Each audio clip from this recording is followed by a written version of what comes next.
ठीक है।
जी, आवाज़ आ रही है?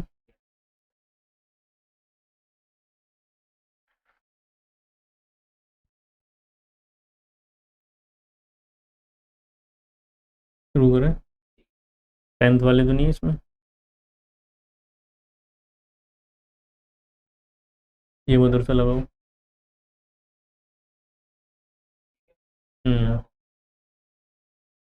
ठीक।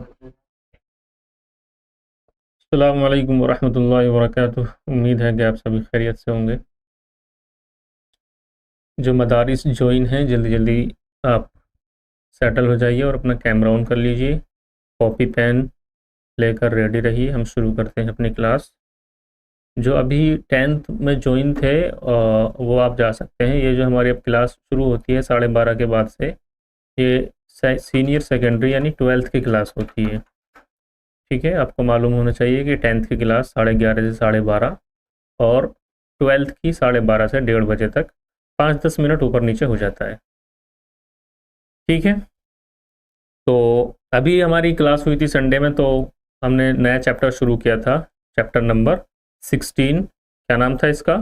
हिंदुस्तान में बरतानवी राज का क़याम और establishment of British rule in India 1857 तक। ठीक है, तो हमने उस लेसन में पढ़ा था कि किस तरह से ईस्ट इंडिया कंपनी का क़याम होता है और कैसे ईस्ट इंडिया कंपनी हिंदुस्तान आती है और हिंदुस्तान में जो मुग़ल हुक्मरान थे उनसे इजाज़त ली जाती है बाकायदा। शुरू में सीधा युद्ध नहीं किया था ब्रिटिश ईस्ट इंडिया कंपनी ने, बल्कि इजाज़त ली थी। ठीक है, जो मुग़ल एम्परर थे दिल्ली में, जहांगीर, उनके दरबार में जाकर बाकायदा इजाज़त ली गई थी बिज़नेस करने की। तो शुरू में बिज़नेस के मकसद से आए थे, लेकिन धीरे धीरे जब उन्होंने देखा कि हम यहाँ बिज़नेस के साथ हम यहाँ कंट्रोल भी कर सकते हैं, तो उन्होंने पॉलिटिकल सिस्टम में इंटरफेयर करना शुरू कर दिया और धीरे धीरे धीरे धीरे यहाँ अपना राज कायम किया।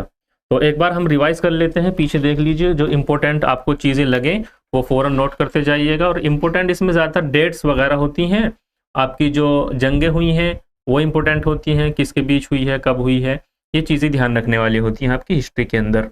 ठीक है, तो एक बार हम पिछली क्लास में जो हमने पढ़ा था वो रिवाइज कर लेते हैं, फिर हम आगे बढ़ेंगे इंशाल्लाह। तो ये देखिए, थोड़े से शॉर्ट नोट्स बनाए गए हैं।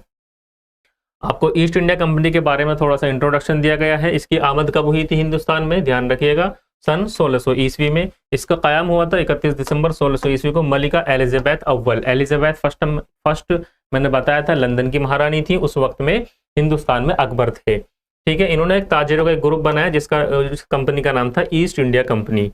ठीक है, इसका मकसद था हिंदुस्तान और मशरक़ी एशिया के दीगर हिस्सों में तिजारत करना। ओके, इतना क्लियर है। ईस्ट इंडिया कंपनी क्या थी? ये एक ताजिरों का ग्रुप था और एक चार्टर एक्ट के जरिए इसको बनाया गया था। बनाया किसने, किसके जरिए इजाजत दी गई थी? चार्टर एक्ट महारानी एलिजाबेथ फर्स्ट। कहाँ की महारानी थी? लंदन की थी। उस वक्त में हिंदुस्तान में कौन थे बादशाह? यहाँ थे मुगल बादशाह अकबर, और उनके बाद 1605 ईस्वी में इनकी डेथ हो गई थी अकबर की, और उनके बाद उनके बेटे जहांगीर यहाँ बादशाह बने थे। ठीक है, इतना क्लियर है। पहला कदम हिंदुस्तान में 1608 ईस्वी में कैप्टन विलियम हॉकिंस, ठीक है, हिंदुस्तान के मुगल बादशाह जहांगीर के दरबार में आया, जिसका मकसद तिजारत के हुकूक हासिल करना था। ये याद रखेंगे। 1600 में कयाम होता है ईस्ट इंडिया कंपनी के। सन 1608 में कैप्टन विलियम हॉकिंस जहांगीर के दरबार में आते हैं इजाजत लेने के लिए तिजारत की, कि हम हिंदुस्तान से तिजारत करना चाहते हैं। ठीक है, इसके बाद सूरत में पहला तिजारती मरकज सन 1612 ईस्वी में कायम होता है ईस्ट इंडिया कंपनी का। अंग्रेजों ने मुगल बादशाह जहांगीर से इजाजत हासिल करके सूरत में पहला तिजारती मरकज कायम किया था। ठीक है, इसके बाद ये 4 सेंटर जो हैं इंडिया के यहाँ और फैल जाते हैं। मद्रास, साउथ में जाएंगे तो मद्रास, मुंबई और फिर कोलकाता। ठीक है, शुरू में सूरत, उसके बाद मद्रास, मुंबई और फिर कोलकाता। अंग्रेजों ने 1639 में मद्रास यानी चेन्नई, 1668 में मुंबई और 1690 में कलकत्ता में अपनी तिजारती मराकिज और किले बनाए।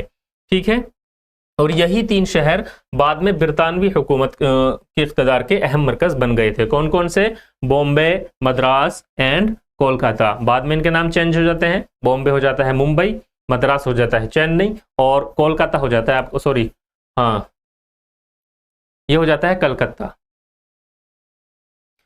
तो पहला जो इंपॉर्टेंट मोड़ आता है यहाँ प्लासी की जंग में। चलिए, आपने पिछली चैप्टर में पढ़ा था प्लासी की जंग। जब यहाँ जो इख्तिदार कायम होता है, धीरे धीरे जो पावर मिलती है ईस्ट इंडिया कंपनी को, वो मिलती है सन 1757 की प्लासी की जंग। प्लासी कहाँ है?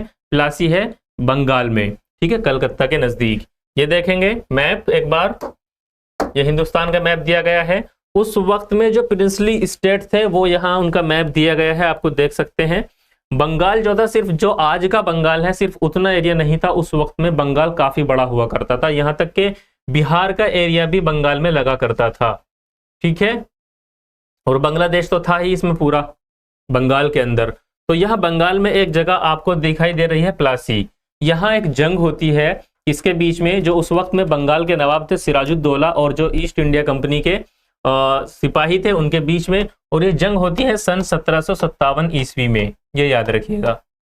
ठीक है, और फिर प्लासी के बाद दूसरी जंग होती है जो इंपॉर्टेंस होती है काफी। उसके बाद एक तरह से अंग्रेज का पूरा कंट्रोल हो जाता है बंगाल पर। वो दूसरी लड़ाई होती है बक्सर में। ये रहा बक्सर, ये आप याद रखिए। सन 1764 में दूसरी लड़ाई होती है, बक्सर की जंग इसको बोलते हैं। ये भी अंग्रेजों और एक यहाँ जो नवाब थे बंगाल के, इनके बीच में इत्तेहाद हो जाता है, इनके बीच में ये जंग होती है।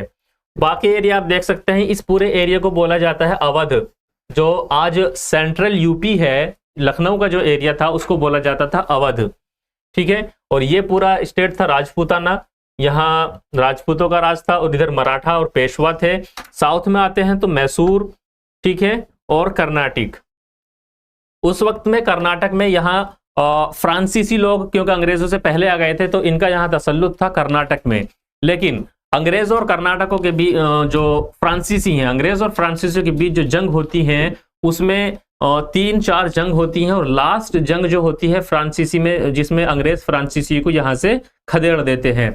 तो वो जंग जिसमें बाकायदा अंग्रेज फ्रांसीसियों का सफाया कर देते हैं, वो होती है वांडी वूश और वांडी वॉश, ये जगह है। ठीक है, यहां जंग होती है अंग्रेज और फ्रांसीसियों की आखिरी जंग। इसमें फ्रांसीसी यहां से चले जाते हैं हार कर। ठीक है, तो इनको बोला जाता है एंग्लो फ्रांसीसी कर्नाटिक वॉर।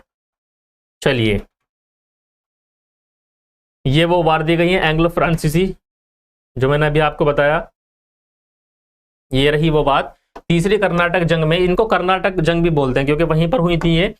इसमें बरतानवी ईस्ट इंडिया कंपनी ने वांडी वॉश की जंग में, जो अभी मैंने आपको जगह दिखाई थी, वांडी वॉश की जंग में फ्रांसीसी अफवाज को शिकस्त दी, जिससे हिंदुस्तान में बर्तरी के लिए तकरीबन 1 सदी तक जारी रहने वाला तनाजा खत्म हो गया। ठीक है, तो यहां से अंग्रेज जो हैं फ्रांसीसियों का सफाया कर देते हैं, और एक तरह से जो जितनी भी तिजारत होती है उस पर अंग्रेजों का पूरी तरह से कंट्रोल हो जाता है। ये तो हो गई तिजारत की बात। पॉलिटिकली कैसे यहाँ कंट्रोल करते हैं, बंगाल से जो शुरू होता है एरिया, वहां से कैसे शुरू करते हैं अंग्रेज। जो 2 जंग मैंने आपको बताई, कौन सी थी, प्लासी की जंग कब हुई थी, 1757, दूसरी थी आपकी बक्सर की जंग, ठीक है। हाँ, ये मैप में कुछ एरिया दिखाए गए थे उस वक्त में, कौन सा एरिया किस हुकूमत के अंडर था, उनको क्या बोला जाता था, ठीक है। क्योंकि उस वक्त में मुगल काफी कमजोर हो चुके थे, तो अलग अलग जो राजा, छोटे छोटे राजा और नवाब थे, उनके अंडर में ये एरिया थे जो यहाँ हुकूमत किया करते थे।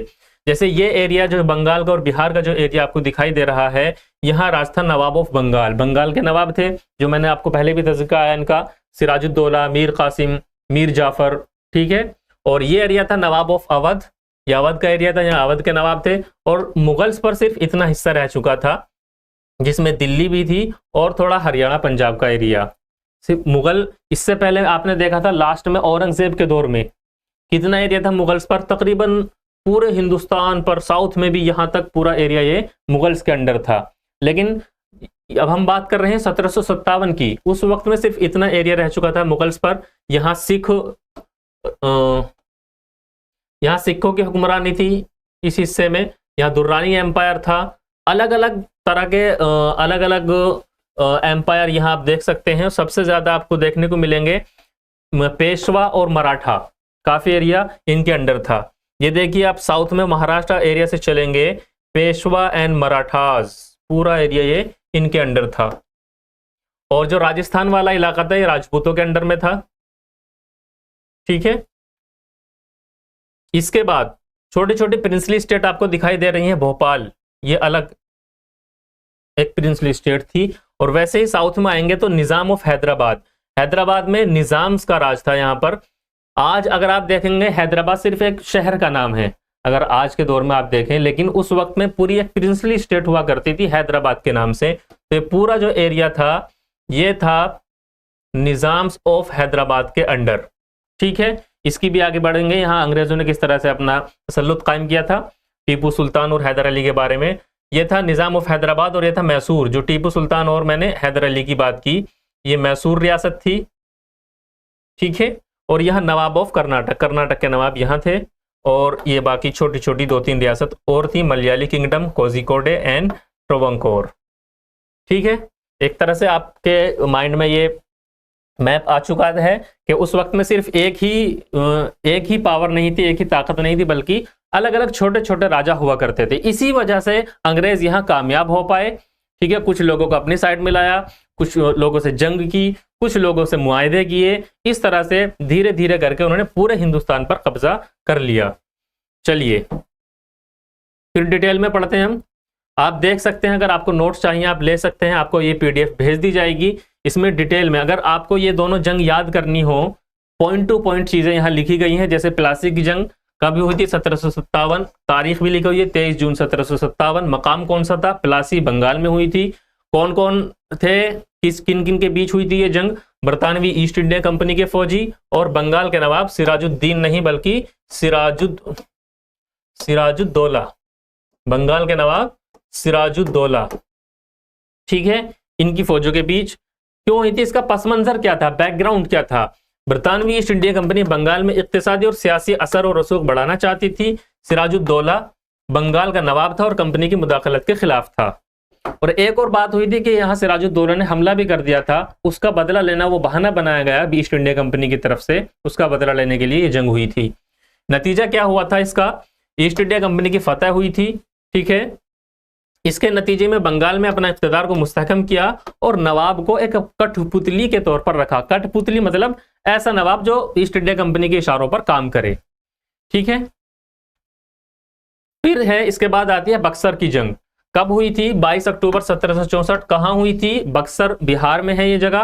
कौन कौन लड़े थे इस जंग में, बरतानवी ईस्ट इंडिया कंपनी एक साइड थी और दूसरी साइड एक इत्तेहाद था जिसमें बंगाल के साबिक नवाब जो थे सिराजुद्दौला, जिनको पहले हराया था, सिराजुद्दौला और आसिफुद्दौला, ठीक है। शुजाउद्दौला उड़ीसा और मुगल शहंशाह शाह आलम सेकंड, शुजाउद्दौला, आसिफुद्दौला और सिराजुद्दौला, इन्होंने एक इत्तेहाद बनाया और ये ईस्ट इंडिया कंपनी के खिलाफ लड़े थे बक्सर की जंग में। नतीजा क्या होता है, इसका पस मंजर क्या है, क्यों हुई थी जंग? प्लासी की जंग के बाद बरतानवी कंपनी का बंगाल में इक़्तिदार कायम हो चुका था, लेकिन उसने मुगल शहंशाह और दीगर इलाकाई ताकतों के साथ तनाज़ात को हल करने की कोशिशें की थी। ठीक है, नतीजा क्या होता है, ईस्ट इंडिया कंपनी की फतह होती है। इसमें भी जंग के बाद मुगल शहंशाह शाह आलम सेकंड को दीवानी हुकूक यानी मालियाती कंट्रोल, रेवेन्यू सिस्टम देने पर मजबूर किया गया। कंपनी ने बिहार, बंगाल और उड़ीसा में अपनी हुकूमत का मजीद मुस्तहकम किया। प्लासी की जंग के बाद सिर्फ बंगाल के एरिया पर कंट्रोल हुआ। बक्सर की जंग के बाद ये कंट्रोल बिहार और उड़ीसा तक बढ़ जाता है ईस्ट इंडिया कंपनी का। ठीक है, तो ये हमारा पूरा रिवीजन हो गया। इसके बाद हम आगे बढ़ते हैं। नेक्स्ट टॉपिक जो आता है आपकी बुक के अंदर, यहां तक क्लियर है सभी को? वही हमने रिवाइज किया था जो लास्ट क्लास में पढ़ा था। तो ये तो बता सकते हैं इनके जवाब। 1757 में बंगाल का हाकिम कौन था? 1757 में बंगाल का हाकिम कौन था? Shujauddaula, Sirajuddaula, Mir Qasim, Mir Jafar. A B C D. B बिल्कुल ठीक, सिराजुद्दौला, क्योंकि इसी से जंग हुई थी 1757 में। प्लासी की लड़ाई कब लड़ी गई? क्लियर है, अभी बताया हमने 1757 में। प्लासी की लड़ाई के क्या असबाब थे मैं भी आपको बता चुका हूं। 1760 में मीर जाफर के बाद बंगाल का नवाब कौन बना था? बताइए, मीर जाफर के बाद कौन आया था? अंग्रेजों ने किसको यहां बंगाल का नवाब बनाया था? सिराजुद्दौला को हराने के बाद मीर जाफर को बनाया था। फिर उसके बाद जब मीर जाफर ने भी हेल्प नहीं की अंग्रेजों की उस वे में जिस वे में वो चाहते थे, तो मीर कासिम को बंगाल का नवाब बनाया गया था। म्यूट कीजिए।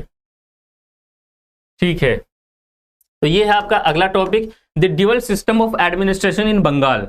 बंगाल अब अंग्रेजों के कंट्रोल में, ब्रिटिश ईस्ट इंडिया कंपनी के कंट्रोल में आ चुका था। अब उनको वहां अपना निजाम चलाना था, एडमिनिस्ट्रेशन करनी थी कि किस तरह से यहाँ हुकूमत की जाए, किस तरह से लोगों को अपनी तरफ मिलाया जाए और किस तरह से जो पब्लिक एडमिनिस्ट्रेशन है, ठीक है, वो सरकार या जो निज़ाम है पब्लिक का वो किस तरह से चलाया जाए। इसके लिए इन्होंने अपनाया था ड्यूअल रेवेन्यू सिस्टम, क्योंकि बंगाल जो नवाब थे बंगाल के उन्हें भी कुछ ना कुछ पावर देनी थी, लेकिन असल पावर अंग्रेज अपने हाथ में ही यहाँ रखने चाहते थे। ठीक है,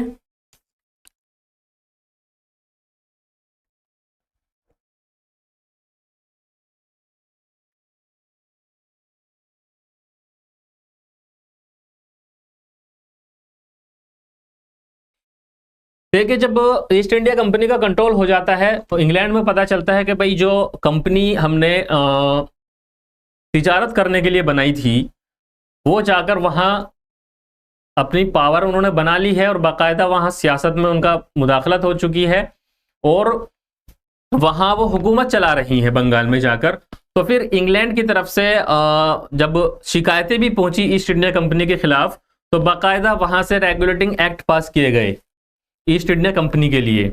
वो क्या क्या थे आइए वो शॉर्ट नोट्स के जरिए देखते हैं। इसको आप पढ़ सकते हैं, आपकी किताब में पूरा दिया हुआ है, पीडीएफ आपके पास पहुंच जाएगी। हम यहाँ ये चीज शॉर्ट नोट्स के अंदर समझते हैं, ठीक है, ताकि आपको आसानी से समझ आ सके।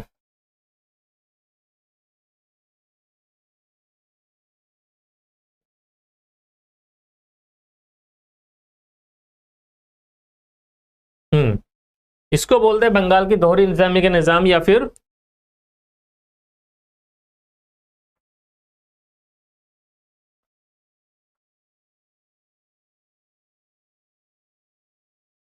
बंगाल का जो सिस्टम है, the dual system of administration of Bengal, the dual system of administration of Bengal. Bengal के इंतजाम का दोहरा निजाम क्या था, ये देखिए, पस मंजर देखिए इसका। इन नोट से मैं आपको इसलिए समझा रहा हूं काफी आसानी से, क्योंकि बुक में जो है थोड़ी आपकी टेक्निकल लैंग्वेज दी गई है, उससे आप पढ़ सकते हैं मुताले के तौर पर आप, लेकिन अगर समझनी है तो उसके लिए मैंने नोट्स आपको ये तैयार किए हैं। देखिए ये क्यों लाया गया, इसका पस मंजर क्या था। 1757 में प्लासी की जंग हुई थी, इसमें ईस्ट इंडिया कंपनी की फतह हुई थी, ठीक है, तो जब वहां उनकी हुकूमत आ गई तो अब वहां निज़ाम भी चलाना है, तो उसके लिए ये निज़ाम लाया गया। मकसद क्या था? बरतानवी कंट्रोल को मुस्तहकम करने और इंतजामी और मालियाती जिम्मेदारियों को मुअस्सर तरीके से संभालने के लिए ये निज़ाम बनाया गया। कंट्रोल एक तो मुस्तहकम करना था, और इंतजामी और मालियाती जिम्मेदारियां इनको बांटने के लिए कि किस तरह से ये जिम्मेदारियां निभाई जाएं, इसका ये मकसद था। क्या खासियत थी इसमें? इख्तियारात की तकसीम, इसमें पावर डिस्ट्रीब्यूशन किया गया। महसूल की वसूली यानी टैक्स की वसूली, बरतानवी ईस्ट इंडिया कंपनी महसूल वसूल करने की जिम्मेदार थी कि भाई टैक्स हम लेंगे, ये हमारा हक है। अब टैक्स कौन वसूलने लगे? अंग्रेज। इंतजामिया, मकामी नवाब और उनके अफसरान कानून व इंसाफ और दीगर निज़ामी उमूर के जिम्मेदार थे। जो सिविल एडमिनिस्ट्रेशन था वो वहां के जो लोकल रूलर्स थे, जो नवाब थे, उनके हाथों में दिया गया। ठीक है। मालियाती निज़ाम, बरतानवी ईस्ट इंडिया कंपनी ने महसूल की वसूली पर कंट्रोल हासिल कर लिया, जिससे वो बंगाल की दौलत का बड़ा हिस्सा हासिल कर सके। पूरी जो टैक्सेशन है वो ईस्ट इंडिया कंपनी को जाने लगी। इससे क्या हुआ? जो वहां के लोकल किसान थे और जमींदार थे, उन पर काफी दबाव पड़ा, मालियाती बोझ उन पर पड़ा, क्योंकि डायरेक्ट टैक्स कौन अब वसूल लेते? ईस्ट इंडिया कंपनी, और अपनी मनमर्जी से वसूलते थे। इंतजामी ढांचा, नवाब का किरदार क्या रह गया? इसके बाद नवाब को एक नुमाइशी किरदार के तौर पर बरकरार रखा गया और उसके इख्तियार महदूद कर दिए गए। मतलब नवाब रखा तो गया, लेकिन सिर्फ एक नुमाइशी कठपुतली के तौर पर। ठीक है, सिंबॉलिक जिसको हम बोल सकते हैं, लेकिन पावर सब ईस्ट इंडिया कंपनी के पास। कंपनी का क्या किरदार रहा? ईस्ट इंडिया कंपनी ने इंतजामिया पर बड़ा कंट्रोल हासिल कर लिया, बशमूल महसूल की वसूली और इलाके का इंतजाम करने के लिए अफसरान की तैनाती की। बंगाल पर क्या असर पड़ा इसका? इक्तिसादी इस्तेसाल हुआ और इंतजामी नाकामी। दोहरी निज़ाम की वजह से मकामी आबादी को इक्तिसादी मुश्किलात का सामना करना पड़ा।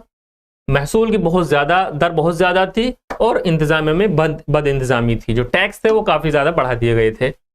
इख्तियारात की तकसीम की वजह से हुकूमत में आदम हम आहंगी और इनएफिशिएंसी पैदा हुई, क्योंकि कंपनी और नवाब के इंतजाम के दरमियान हम आहंगी की कमी थी। क्योंकि नवाब भी थे और कंपनी भी थी, तो दोनों की पावर में डिस्प्यूट होने लगा यहां पर। ठीक है,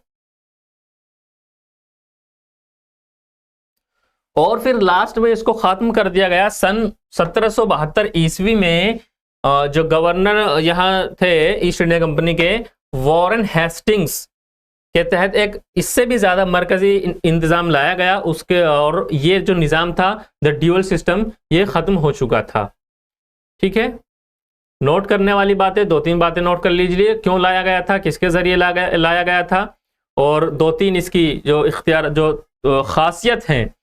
ठीक है, इसमें क्या हुआ कि जो पब्लिक एडमिनिस्ट्रेशन है वो दे दिया गया, जो लोकल नवाब थे, वहाँ के रूलर्स थे, और जो टैक्सेशन है, जो हसूलियाबी है माल की, वो टैक्स वगैरह डायरेक्ट कंपनी लेने लगी और अपनी मन मर्जी से ऊंची दरों पर लेने लगी। इससे किसानों को और जो गरीब लोग हैं उन पर माली बोझ बढ़ने लगा, और लास्ट में सन 1772 में वॉरेन हेस्टिंग्स ने इसको खत्म कर दिया। ठीक है, तो यह था आपका बंगाल का ड्यूअल सिस्टम। अब आते हैं आपके नेक्स्ट टॉपिक पर। नेक्स्ट टॉपिक है तोसी पसंद नजरिया, तदाबीर और तरीके। बंगाल, बिहार, उड़ीसा पर अब ईस्ट इंडिया कंपनी का राज हो चुका था, लेकिन अब उन्हें अपना राज और बढ़ाना था। तो वहां से बंगाल, बिहार और उड़ीसा से आगे वो किस तरह से निकले, किस तरह से पूरे हिंदुस्तान में वो फैले, किस तरह से पूरे हिंदुस्तान में उन्होंने राज किया, उस चीज को हासिल करने के लिए इन्होंने कौन कौन सी तदाबीर और कौन कौन से तरीके इख्तियार किए, वो हम इस टॉपिक में पढ़ने वाले हैं। देखिए, एक तो सीधी जंग है कि भाई ये एरिया हमारे अंडर दे दो, अगर नहीं देते तो हम तुमसे जंग कर रहे हैं। एक ये तरीका था। दूसरा था कुछ मुआहदे किए जाते थे और फिर कुछ लालच भी दी जाती थी, डरा धमकाकर भी मुआहदे किए जाते थे। और एक दो पॉलिसीज ऐसी भी इन्होंने अपनाई जिनको हम धोखाधड़ी की पॉलिसीज कह सकते हैं। ठीक है, वो भी अपनाई।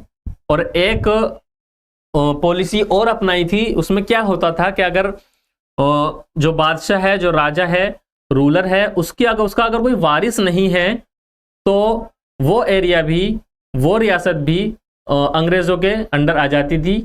ठीक है, तो इस तरह से इन्होंने नई नई तदाबीर ईजाद की और ज़्यादा से ज़्यादा रियासतें हासिल करने के लिए। तो आइए देखते हैं, पॉइंट टू पॉइंट चलेंगे। तोसी का नज़रिया, तदाबीर और तरीक़े, हम इसको बोलते हैं ideology of expansion, tools and methods. Ideology of expansion, तोसी करना, एक्सपेंशन करना, टूल्स एंड मेथड्स, क्या क्या तदाबीर थी, क्या क्या तरीके थे। तीन आप इसमें आप लिख सकते हैं, तीन तरीके। सबसे पहला था सब्सिडरी एग्रीमेंट्स, जिसको हम सनद भी बोलते हैं, और इसके बाद था ज़ैली इत्तेहाद का निज़ाम, और लास्ट में था एक हमारे पास उसूल विरासत या डॉक्ट्राइन ऑफ लैप्स। ये हम इन तदाबीर, तीन तरीकों को पढ़ने वाले हैं, जिनका इस्तेमाल अंग्रेज़ों ने किया ज़्यादा से ज़्यादा रियासतें हासिल करने के लिए, या फिर अपना राज बढ़ाने के लिए, तोसी करने के लिए, एक्सपेंशन करने के लिए। तो सबसे पहले ज़ैली मुआहदे। इसमें क्या होता था, एक सनद तैयार की जाती थी, सानाद नहीं है, ये सनद है। ठीक है, बरतानवी ईस्ट इंडिया कंपनी और मकामी हुक्मरानों के दरमियान मुआहदे थे। बेसिकली क्या थे ये, क्या किए जाते थे, मुआहदे किए जाते थे। इन मुआहदों में इस बात की तफसीलात शामिल थी कि मुकामी हुक्मरान बरतानवी तहफ़्फ़ुज़ और मदद को कैसे कबूल करेंगे। ये बोल दिया जाता था कि हम आपको तहफ़्फ़ुज़ फराहम करेंगे, ठीक है, आप हमारी जो गवर्नमेंट है इसको कबूल कर लीजिए, हम आपको तहफ़्फ़ुज़ फराहम करेंगे। कई राजाओं को इन्होंने इस तरह से मुआहदे किए राजाओं के साथ, जिसको बोलते हैं सब्सिडरी एग्रीमेंट्स। मकसद क्या था अपना, वही अंग्रेज़ों का मकसद तो वही था, अपना रसूख कायम करना, कंट्रोल कायम करना। ठीक है, इससे क्या होता था, जब ये मुआहदे तय हो जाते थे तो मुकामी हुक्मरान अंग्रेज़ों की बालादस्ती को तस्लीम कर लेते थे और अपने इलाकों में बरतानवी फ़ौज और अहलकारों को तैनात करने की इजाज़त दे देते थे। क्या मुआहदे में होता था कि भाई जो मुकामी हुक्मरान है वो अंग्रेज़ों की बालादस्ती तस्लीम करते हैं, और जो अंग्रेज़ों की फ़ौज है बाकायदा जो चौकियाँ हैं वो अपने जो राज्य है उनका उसमें बनवाने की इजाज़त दे दिया करते थे अंग्रेज़ों को। तो इस तरह से इनकी चौकियाँ कायम होती थी अंग्रेज़ों की। दूसरा मकसद सियासी दबाव। बरतानवी इन मुआहिदात का इस्तेमाल मुकामी हुक्मरानों पर सियासी दबाव डालने और उनकी वफादारी या गैर जानिबदारी को यकीनी बनाने के लिए भी किया करते थे। इसकी कुछ मिसालें हैं कि कहाँ कहाँ इन्होंने इस जो सब्सिडरी एग्रीमेंट है इसका इस्तेमाल किया अंग्रेज़ों ने। पहली मिसाल है मुआहिदा इलाहाबाद सन 1765, जो इलाहाबाद का एरिया है उसको कैसे इन्होंने अपने राज्य में मिलाया। प्लासी की जंग के बाद इस मुआहदे ने बंगाल पर बरतानवी कंट्रोल को बाकायदा किया और हुकूमत और महसूल वसूली की शराइत मुरतब की। इसके अलावा और मुख्तलिफ हुक्मरानों के साथ भी ये मुआहदे किए गए। ठीक है,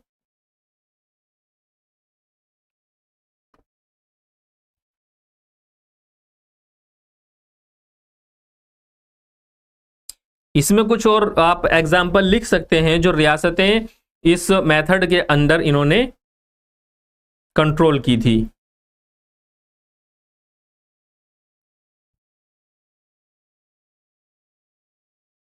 इसमें सिंध, पंजाब, दिल्ली, गोरखपुर का एरिया भी इन्होंने इसी मेथड से कंट्रोल किया था। फिर आता है ज़ैली इत्तेहाद का निज़ाम। लॉर्ड डलहौजी, नहीं ये है वेलेज़ली। ईस्ट इंडिया कंपनी के कमांडर थे लॉर्ड वेलेज़ली, बल्कि उस वक्त में गवर्नर जनरल बन चुके थे। ये कब थे, 1798 से 1805 तक, 1805, 1798 से 1805 तक ये गवर्नर जनरल ऑफ इंडिया थे, लॉर्ड वेलेज़ली। ठीक है, तो ये जो दूसरा है ज़ैली इत्तेहाद का निज़ाम, लॉर्ड वेलेज़ली के जरिए लाया गया था। ठीक है, एक पॉलिसी थी इनकी। इसके तहत क्या करते थे ये, जो भारतीय जो लोकल हुक्मरान थे, मकामी हुक्मरान, इनको अपने इलाके में बरतानवी फ़ौज को बरकरार रखने और उसके देखभाल के अखराजात अदा करने की ज़रूरत थी। पहले सिर्फ उनको किया कि हम उन जो मकामी राजा थे उनसे बोला कि हम आपका तहफ़्फ़ुज़ करेंगे, हमें यहाँ चौकी बनाने दीजिए। फिर दूसरा जो एक फिर बाद में लॉर्ड वेलेज़ली आते हैं, ये बाकायदा एक पॉलिसी लेकर आते हैं कि हम आपके यहाँ फ़ौज रखेंगे और उसका खर्चा भी आप ही दोगे। फ़ौज अंग्रेज़ों की थी, ईस्ट इंडिया कंपनी की फ़ौज थी, ठीक है, और उसका जो रहने खाने का पूरा खर्चा जो था वो वहाँ का राजा उठाया करता था, और उनको वादा मिलता था कि अगर बाहर से कोई भी हमला होता है तो हम आपका तहफ़्फ़ुज़ करेंगे। इससे क्या हुआ, एक तरह से अंग्रेज़ों का पूरा कंट्रोल हो गया उन राजाओं पर, और उसमें यह भी होता था कि आप हमारी इजाज़त के बगैर किसी से जंग नहीं करेंगे, किसी पर हमला नहीं करेंगे, तो इससे राजा की फ़ौज भी कमज़ोर पड़ जाती थी। ठीक है, तो ये पॉलिसी लाई गई लॉर्ड वेलेज़ली के ज़रिए। मकसद क्या था, वही फिर फौजी कंट्रोल, सियासी बरतरी, इक़्तिसादी फ़ायदे। इससे क्या हुआ, फौजी कंट्रोल हो गया पूरी तरह से भारतीय रियासतों पर, जगह जगह अपनी फ़ौजें तैनात कर दी उन्होंने, ठीक है, अलग अलग रियासतों में। तो बिना इल्हाक के भी एक तरह से यहाँ अंग्रेज़ों का कंट्रोल हो चुका था।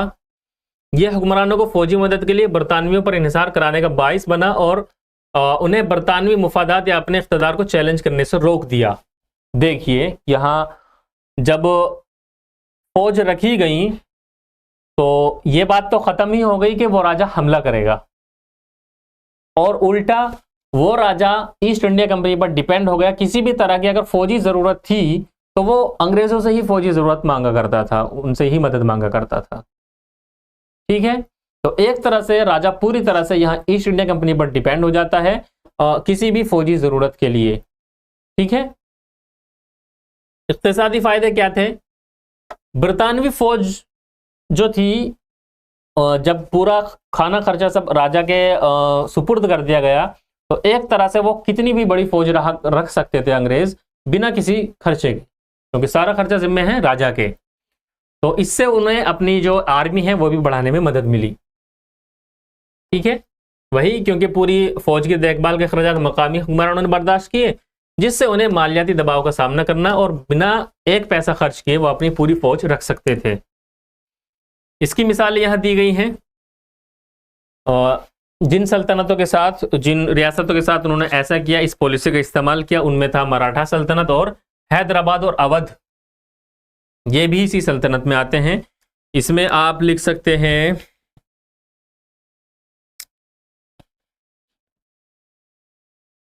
कोचीन, जयपुर, हैदराबाद,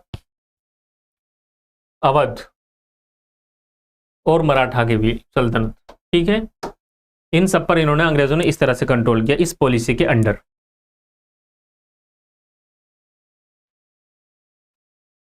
ठीक है, दो पॉलिसी समझ आ गई, दो मेथड्स।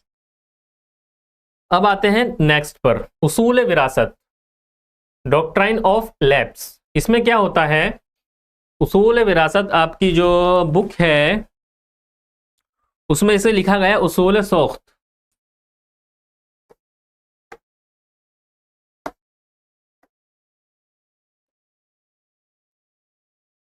ठीक है, हम सिंपल अल्फाजों में इसको, आसान अल्फाजों में समझते हैं। ये लाया गया था लॉर्ड डलहौजी। पहला वाला किसके जरिए लाया गया था, याद रखेंगे, लॉर्ड वेलेज़ली। और ये जो है doctrine of lapse, Lord Dalhousie. Governor general of India ये भी रहे थे, कब से कब तक रहे थे, 1848 से 1856 तक। ठीक है, यह मुतारिफ किया गया। इसके मुताबिक इसमें होता क्या था, अगर किसी भारतीय हुक्मरान की मौत के बाद बराह रास्त मर्द वारिस नहीं होता था तो उनकी रियासत बरतानवी ताज के तहत आ जाती थी। एक ऐसी पॉलिसी लेकर आए यहां लॉर्ड डलहौजी कि अगर किसी हुक्मरान का कोई मर्द वारिस नहीं है, अगर किसी राजा का बेटा नहीं है, तो वो रियासत उस राजा के मरने के बाद, ठीक है, अंग्रेज हुकूमत के अंदर आ जाएगी। ये इनकी तीसरी तदाबीर थी, तीसरा तरीका था रियासतों को हड़पने का। मकसद तो आप तीनों में कॉमन लिख सकते हैं। मकसद तो एक तरह से एक अपनी इलाके की तोसी करना, ज़्यादा से ज़्यादा इलाका पर कंट्रोल करना, मुकामी हुक्मरानों का बिल्कुल खात्मा करना, क्योंकि देखिए ऊपर की जो पॉलिसी थी उसमें मुकामी हुक्मरान था, चाहे बराए नाम हो लेकिन था उसमें। यहां ये क्या कर रहे हैं कि अगर आपका कोई मर्द वारिस नहीं है तो वहां का राजा जो है उसका नाम ही बिल्कुल खत्म कर रहे हैं कि अब ये जो एरिया है, जो रियासत है, ये पूरी तरह से ब्रिटिश राज के अंडर रहेगी। ठीक है, तो यहां इस पॉलिसी से मुकामी हुक्मरान का पूरा खात्मा हो जाया करता था। इसकी मिसालें, इस पॉलिसी का इस्तेमाल अंग्रेजों ने कहां कहां किया वो आप देख सकते हैं, मिसालें यहां लिखी गई हैं। इसमें एक नाम आता है झांसी का। झांसी का नाम आपने सुना होगा, और झांसी की रानी लक्ष्मीबाई, उनका भी कोई बेटा नहीं था रानी लक्ष्मीबाई का, ठीक है, बल्कि उन्होंने गोद लिया हुआ उनका एक बेटा था। वो रानी लक्ष्मीबाई चाहती थी कि मेरे बाद ये यहाँ का राजा बनेगा, लेकिन अंग्रेजों ने ऐसा नहीं होने दिया कि आपका अगर कोई बेटा नहीं है, कोई मर्द वारिस नहीं है, तो झांसी जो है अब अंग्रेजों के कंट्रोल में रहेगी। तो इसमें इन्होंने लड़ाई भी लड़ी, झांसी की रानी लक्ष्मीबाई ने। 1857 में काफी नाम आता है इनका, ठीक है। तो ये मिसालें हैं, ये आप देख सकते हैं। इस पॉलिसी का इस्तेमाल करके इन्होंने सितारा नाम आता है एक, सितारा सबसे पहले इस्तेमाल किया इन्होंने, सितारा 1848 में। सितारा को सबसे पहले वो रियासत थी जो इस पॉलिसी के अंडर अंग्रेजों ने इस पर कब्जा किया, ठीक है। सितारा, जैतपुर, संबलपुर, नागपुर और झांसी,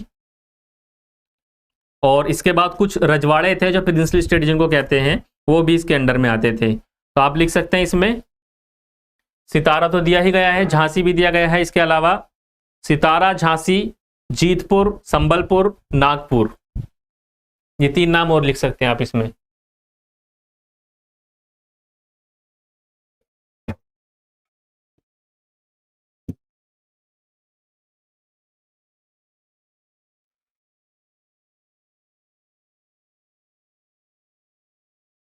जी आगे बढ़े।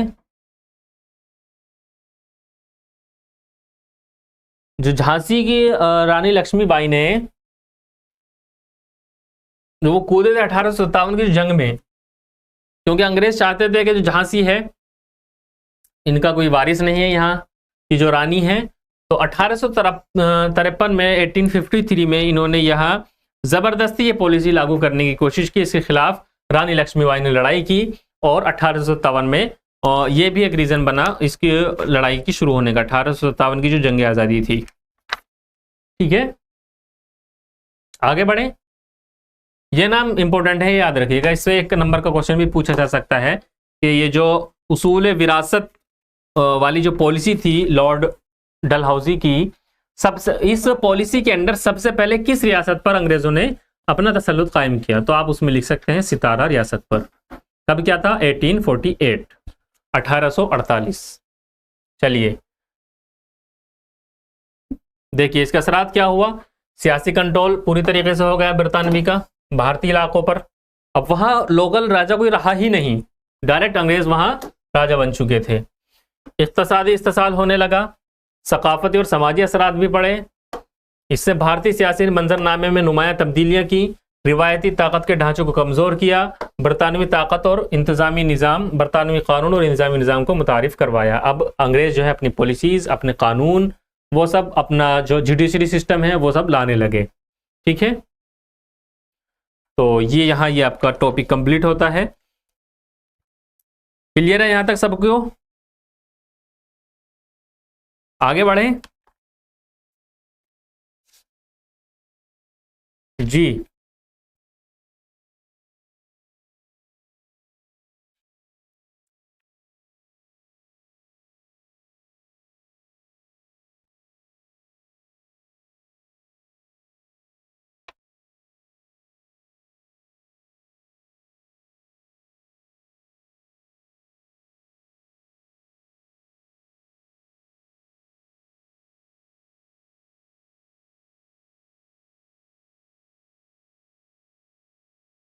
क्या हुआ? कौन सा मदरसा है?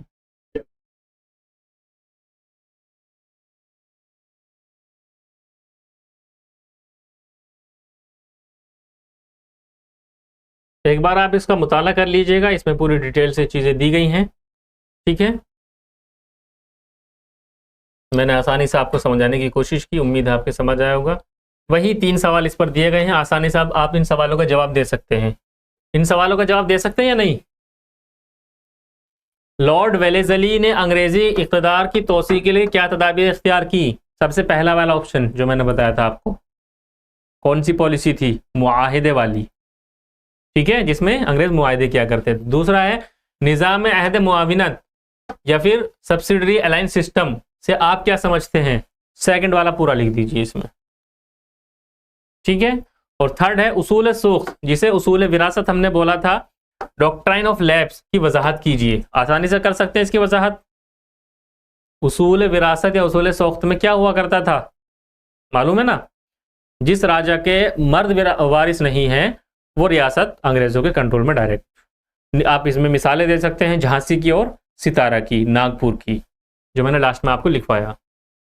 चलिए नेक्स्ट टॉपिक है आपकी किताब में, नौ आबादियती इंतजामी मिशनरी का फ्रोग, ग्रोथ किस तरह से हुई, ठीक है। Growth of colonial administrative apparatus, missionary frog, ये लास्ट टॉपिक है आपके इस लेसन का। चलिए इसको समझते हैं। उन्होंने अब ज़्यादातर हिस्सों पर उनका कब्जा हो चुका था हिंदुस्तान में। अगर हम कहाँ तक आ गए, 1715 से 1848, ठीक है। 48 का मैप मैं आपको दिखाता हूँ, तो इससे आपको अंदाज़ा होगा कि इस वक्त तक अंग्रेज़ों ने कितने हिंदुस्तान के कितने हिस्से पर कब्जा कर चुके थे ये लोग।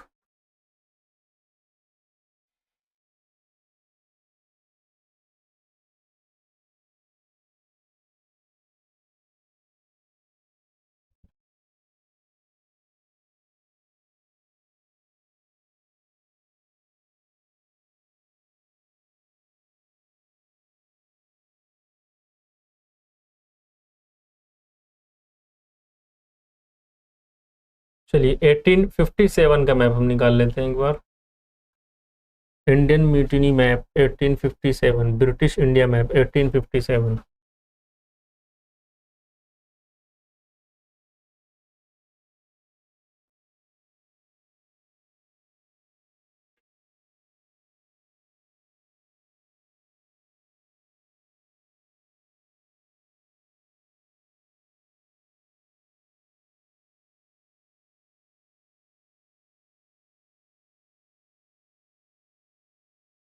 ये देखिए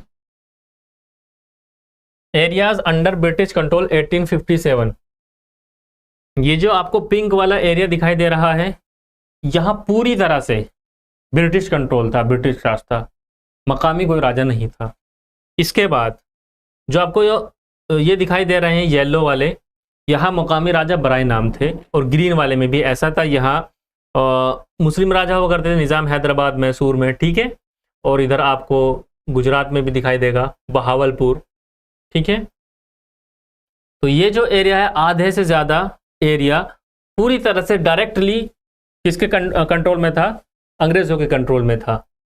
और यहाँ कुछ रोड भी आपको दिखाई दे रहे हैं, ये जो रोड आपको जोड़ते हैं, यहाँ कलकत्ता से शुरू होता है, ये वही रोड आ गया आपका जीटी रोड, जिसको हमने शेरशाह सूरी के टाइम में पढ़ा था। जीटी रोड जो बनवाया गया था कलकत्ता से लेकर आपका लाहौर होते हुए पेशावर तक, ठीक है। तो इससे आपको अंदाज़ा लग जाएगा कि किस तरह से आधे से ज़्यादा, बल्कि हाँ आधे से ज़्यादा पर डायरेक्ट कंट्रोल था, और बाकी जो छोटी छोटी रियासत थी उन पर मुआहदे के तौर पर कंट्रोल था ईस्ट इंडिया कंपनी का। अभी सिर्फ हम ईस्ट इंडिया कंपनी की ही बात कर रहे हैं, और ब्रिटिश रूल जो है, जो डायरेक्ट इंग्लैंड की महारानी के हाथों में आ जाता है, वो 1857 के बाद शुरू होता है।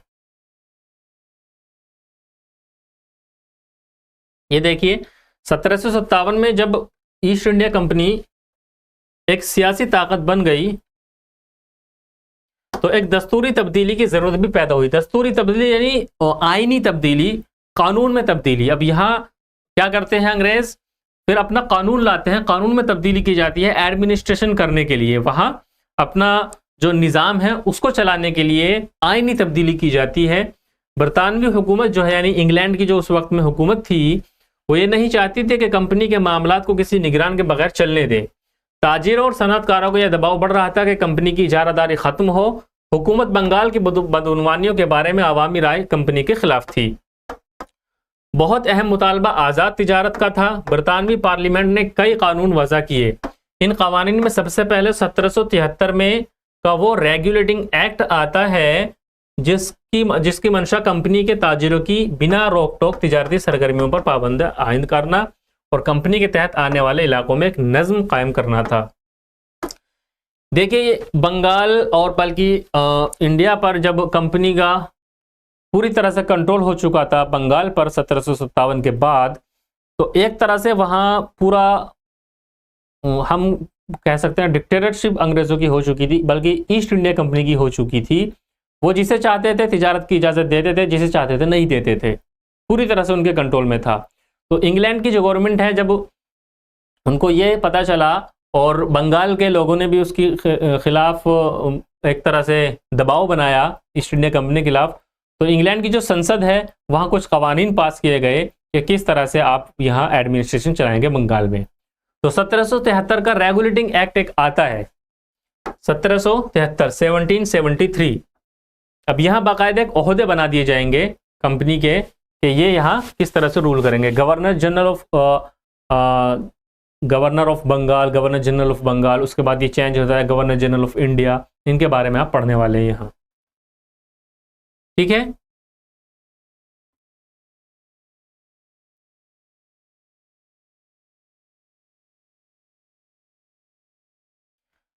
इस एक्ट के तहत क्या होता है, इस रेगुलेटिंग एक्ट के तहत, कौन सा रेगुलेटिंग एक्ट के तहत, 1773 रेगुलेटिंग एक्ट के तहत हिंदुस्तान के लिए एक यकसा हुकूमती इंतजाम तश्कील पाया गया, जिसने तीनों प्रेसिडेंसियों को बंगाल के गवर्नर के ज़ेर इख्तिदार मुत्तहद कर दिया। 3 सेंटर थे ना, जो मरकज थे जहां से अंग्रेज अपनी हुकूमत चला रहे थे, 3 सेंटर थे बेसिकली, कोलकाता और मद्रास और बॉम्बे। इनको प्रेसिडेंसी के तौर पर जाना जाता है, Bombay presidency, Madras presidency and Calcutta presidency, ठीक है। तो अब जब रेगुलेटिंग एक्ट आया तो इसके अंदर यह कर दिया गया कि ये तीनों जगह की जो हुकूमत है वो जो बंगाल का गवर्नर जनरल होगा उसी के अंदर चलेंगे, कलकत्ता का जो गवर्नर जनरल होगा, ठीक है। तो एक ही निगरान गवर्नर का ओहदा यहां बनाएगा। गवर्नर, जो पहले गवर्नर हुआ करता था बंगाल का गवर्नर, 1773 के रेगुलेटिंग एक्ट के बाद इस ओहदे को बना दिया गया गवर्नर जनरल ऑफ बंगाल, हम इसको बोलेंगे, ठीक है, गवर्नर जनरल। किस एक्ट के बाद, रेगुलेटिंग एक्ट 1773 के बाद तीनों प्रेसिडेंसियां गवर्नर जनरल ऑफ बंगाल के अंडर कर दी गई, तीनों जगह वही हुकूमत देखेगा, ठीक है। और पहला गवर्नर जनरल कौन बना, यह भी याद रखेंगे, पहला गवर्नर जनरल वॉरेन हेस्टिंग्स, पहले भी नाम सुना होगा आपने इसने, वॉरेन हेस्टिंग्स पहला गवर्नर जनरल था। कब से कब तक, 1773 से 1785 तक, ठीक है, क्लियर है। 1773 का रेगुलेटिंग एक्ट। इसके बाद आता है 1784 का पिट इंडिया एक्ट, जिसे कभी कभी हाफ लॉ सिस्टम भी कहा जाता है। नोट्स से पढ़ें या बुक से ही क्लियर करें ये चीज हम, नोट से या बुक से, चलिए ठीक है नोट से करते हैं, आप कह रहे हैं तो।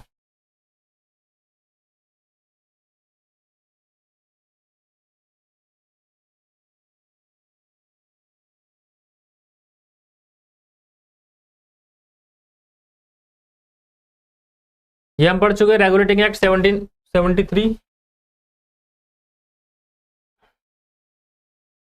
गवर्नर जनरल का कायम किया गया। इसके बाद जो कंपनी है उसकी सरगर्मियों पर निगरानी रखी जाने लगी ब्रिटिश गवर्नमेंट के जरिए, और अदालती इस्लाहात भी बनाई गई। कलकत्ता में बाकायदा सुप्रीम कोर्ट तैयार बनाई गई, ठीक है, ताकि कानूनी उम्र को निपटाया जा सके। इसके बाद था पिट इंडिया एक्ट। इसे अथॉरिटी का निज़ाम कहा जाता है। ये एक्ट रेगुलेटिंग एक्ट की नाकामियों को दूर करने के लिए मुतारिफ किया गया था। इसमें क्या गया, दोहरे इंतजाम बनाया गया। बरतानवी हुकूमत और ईस्ट इंडिया कंपनी के दरमियान जिम्मेदारियों की दोहरी तकसीम की गई। बरतानवी हुकूमत को बरतरी हासिल थी, मगर कंपनी अपनी तिजारती मफादात बरकरार रखती थी। एक तरह से ब्रिटिश गवर्नमेंट ने कंपनी पर यहाँ अपना शिकंजा कसना शुरू किया। बोर्ड ऑफ कंट्रोल का क़याम किया गया, जो कंपनी के सियासी उमूर की निगरानी करता था। ठीक है, इस एक्ट का मकसद कंपनी की इंतजामिया में बदनवानी और नाकामी को दूर करना था। यह था आपका फिट इंडिया एक्ट। कब था, डेट याद रखिएगा, 1784। इसमें बाकायदा एक बोर्ड बना दिया गया कंपनी के जो सियासी काम है उनको देखने के लिए। यह है बोर्ड ऑफ कंट्रोल, इसकी तश्कील दी गई। ठीक है,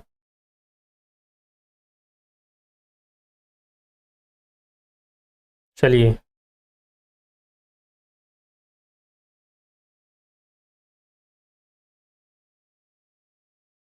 फिर आता है एक परमानेंट सेटलमेंट। इन्हें याद रखिएगा, आपका हो गया रेगुलेटिंग एक्ट 1773, उसके अंदर क्या हुआ वो याद रखना है। इसके बाद आता है पिट इंडिया एक्ट 1784। इसके बाद आता है परमानेंट सेटलमेंट। इसमें क्या हुआ देखिए, क्योंकि महसूल की फराहमी कंपनी का सबसे अहम काम था, टैक्स वसूलना। ठीक है, तो इसके लिए जमींदारों को जमीन की कानूनी मलकियत अता कर दी गई। इसके बदले जमींदार एक मुअय्यना तारीख तक एक तयशुदा महसूल सरकार को देते थे। यह मुआहदा हमेशा के लिए था और इसीलिए इसको इस्तिमराद यानी परमानेंट सेटलमेंट कहा जाता है। इसी निज़ाम को ज़मींदारी निज़ाम भी कहा जाता है। किसान को कानूनी मिल्कियत दे दी ज़मीन की, लेकिन उसके बदले किसान डायरेक्ट यहाँ टैक्स देगा अंग्रेज गवर्नमेंट को। ठीक है, इसका नतीजा यह हुआ कि ज़मींदार अब ज़मीन का मालिक बन गया, जबकि किसान की हैसियत अपनी ही ज़मीन पर मुजारा की रह गई।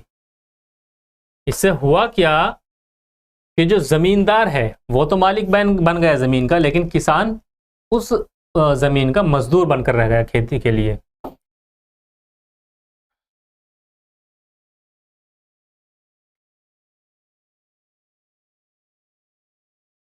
मद्रास बंगाल में रैयतवाड़ी यानी किसान बंदोबस्त नाम की रैयतवाड़ी सेटलमेंट सिस्टम ये चलता रहा। खेतीबाड़ी करने वाले किसान सालाना टैक्स बराह रास्त हुकूमत को अदा करते थे।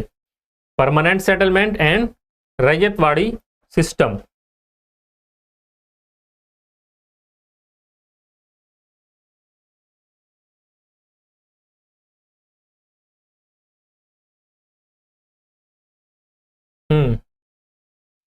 रैयतवाड़ी में क्या होता था, डायरेक्ट टैक्स बराह रास्त टैक्सेशन था। किसानों को बराह रास्त हुकूमत को टैक्स अदा करना पड़ता था, बजाय किसी भी दरमियानी शख्स के जरिए। ठीक है, महसूल का तखमीना जमीन और फसल की पैदावार की बुनियाद पर लगाया जाता था, जिसका मकसद इंसाफ और मौसरत थी, यानी जितनी आपकी खेती होगी, जितनी फसल होगी, उसी के हिसाब से आपको टैक्स देना होगा। यह था रैयतवाड़ी सेटलमेंट के अंडर। कहाँ कहाँ थी ये, बंगाल और मद्रास। ठीक है, चलिए फिर आता है 1813 में चार्टर एक्ट।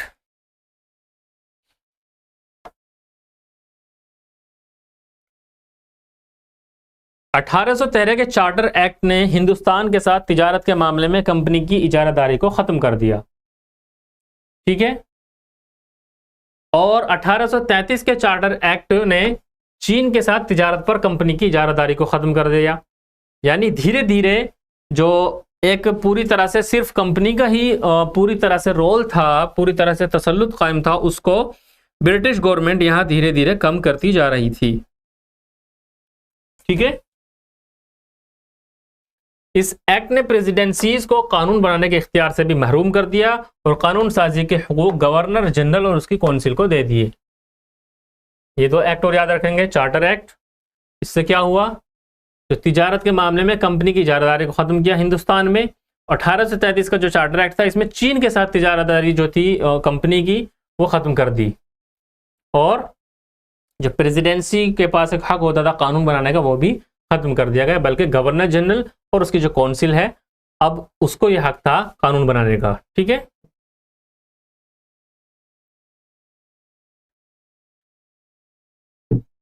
इसके बाद आते हैं 1785 में।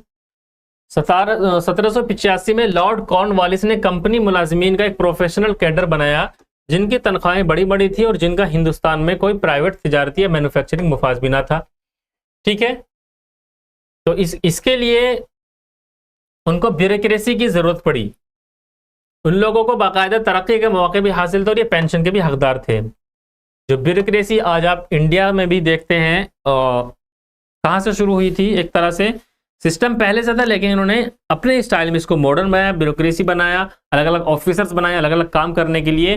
वो आज भी, आज जो आप ऑफिसर्स देखते हैं, आईएएस, आईपीएस, आईएफएस, जो ए ग्रेड का आप ऑफिसर्स देखते हैं, ये तो सिस्टम इसी को बोला जाता है ब्यूरोक्रेसी सिस्टम।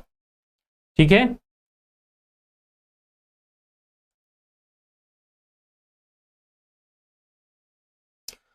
कॉर्नवालिस ने अंग्रेज जजों को मुकर्रर किया और उसी ने आला अंग्रेज ओहदेदारों जैसे रेवेन्यू कलेक्टर और मजिस्ट्रेट बंगाल के हर जिले में मुकर्रर किए।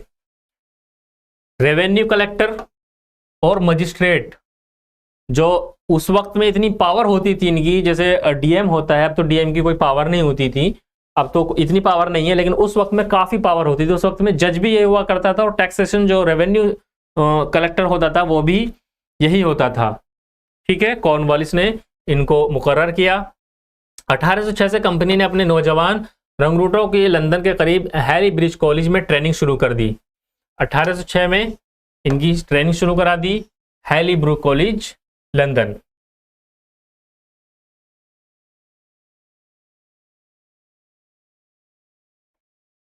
और 1829 तक तमाम बरतानवी हिंदुस्तान में ऐसे जिले कायम करके इस निज़ाम को तक़वियत दी गई। हिंदुस्तान के जितने भी जिले थे उस वक्त में, उन सब में इनकी तकर्रुरी कर दी गई। ठीक है, जिनमें जिले का मतलब एक जिले को एक ऑफिसर, जो ब्रिटिश ऑफिसर था, उसके अंडर दे दिया गया।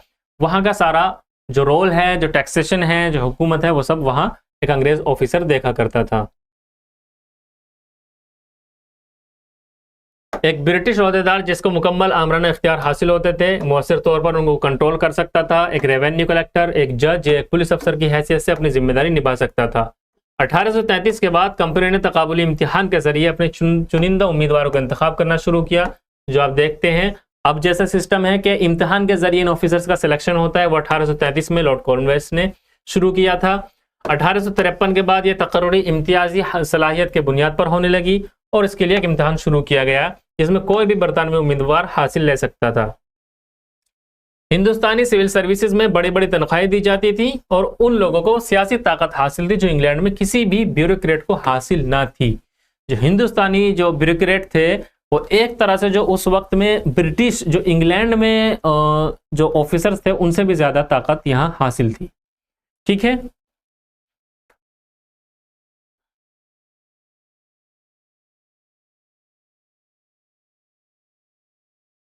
ठीक है, आपका ये यहाँ लास्ट टॉपिक था। सिलेबस आपका, सॉरी, लेसन आपका यहाँ कंप्लीट होता है। मैं आपको ये पीडीएफ भेज दूंगा। आपको अगर लिखना हो, लिखकर आपको याद रखना हो तो पॉइंट टू पॉइंट आप लिख सकते हैं और इससे याद भी रख सकते हैं ये चीज़ें। यहाँ किसी का कोई सवाल हो तो आप पूछ सकते हैं।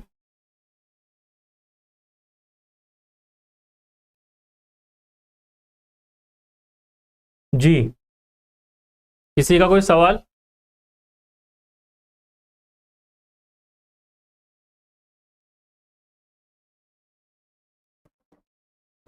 नेक्स्ट चैप्टर कौन सा होगा हमारा? ये था हमारा मॉडर्न इंडिया का पहला चैप्टर, जिसमें हमने देखा किस तरह से इंडिया में ब्रिटिश रूल कायम हुआ 1857 तक आते आते, और जो कंपनी थी वो जो एक कॉमर्शियल कंपनी थी वो किस तरह से सियासी कंपनी बन गई, इंडिया पर राज करने लगी। और फिर उसके बाद ब्रिटिश जो गवर्नर है, जो गवर्नमेंट थी, उसने किस तरह से धीरे धीरे इस कंपनी पर कंट्रोल किया। और फिर 1857 आता है। 1857 में आपको पता ही क्या हुआ था, बगावत हुई थी इंडिया में, जिसको हम पहली जंग आज़ादी भी कहते हैं। उसके बाद फिर पास मंज़र चेंज होता है। यहाँ जो आप देख सकते हैं वो हम देखेंगे आगे के लेसन्स में। ठीक है, यहाँ तक आपका सवाल है तो आप रेज हैंड कर सकते हैं।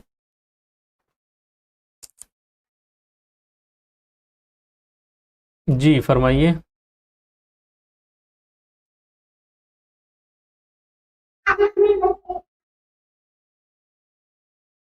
जी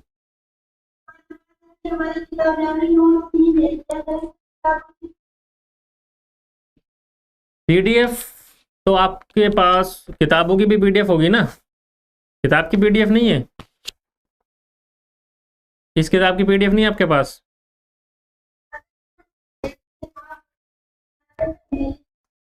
हाँ ठीक है, नोट्स भी मैं आपको भेज दिया करूँगा, लेकिन एक बार किताब का मुताला ज़रूर करेंगे आप। जी लेसन का मुताला ज़रूर करें, नोट्स मैं आपको भेज दूंगा, कोई दिक्कत नहीं है। जी क्योंकि नोट्स में वो सब चीज़ें कवर नहीं होंगी जो आपके लेसन्स में कवर हैं। ठीक है, डिटेल्स आपको दिए जाते हैं किताब के अंदर ही। ठीक है, और कोई सवाल?